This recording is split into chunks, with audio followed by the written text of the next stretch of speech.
চনৰ 1 জানুৱাৰীত প্ৰত্যাশিতভাৱে ঐতিহাসিক কোচবিহাৰ ৰাজ্যক ভাৰতৰ লগত সামিল কৰি দিয়া হয়। কিন্তু তাৰ পূৰ্বে 1949 চনৰ 28 আগষ্টত যেতিয়া চুক্তি হৈছিল, চুক্তি হোৱাৰ পৰৱৰ্তী পৰ্যায়ত 1949 চনৰ 12 ছেপ্টেম্বৰত ক্ষমতা হস্তান্তৰ কৰা হৈছিল ঐতিহাসিক কোচবিহাৰ ৰাজ্যৰ।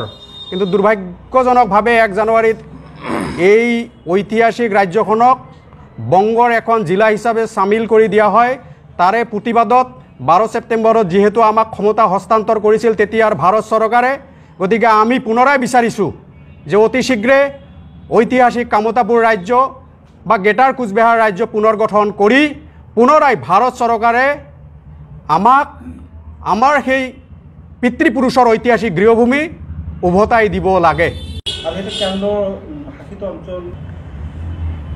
हम लोग चाहते हैं कि हम लोगों का जो समाज है, ये समाज को जो इन लोगों का जो लिंग्विस्टिक राइट है, इन लोगों का जो कल्चरल राइट है, इन लोगों का जो पॉलिटिकल राइट है, इसको सुरक्षा देने के लिए कामतापुर हो या ग्रेटर कुचबिहार हो, नाम से कोई मतलब नहीं है हम लोगों का।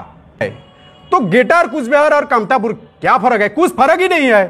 हम लोग सिर्फ चाहते हैं हम लोगों का पीपुल्स का राइट के लिए, हम लोगों का राइट के लिए, हम लोगों का जो यहाँ का जो इंडिजिनियस पीपुल्स है, चाहे कोच हो, राजवंशी हो, देशी मुसलमान हो, खेन हो, नाद हो, कोई बर्त हो, कोई भी हो, यहाँ का जो इंडिजिनियस जो पीपुल है, इस लैंड का सब जिन लोगों का संपर्क है, इनके लिए, इन लोगों का भाषा का प्रोटेक्शन के लिए, इन लोगों का पॉलिटिकल राइट का प्रोटेक्शन के लिए जल्द ही जल्द एक सेपरेट स्टेट क्रिएट किया जाए।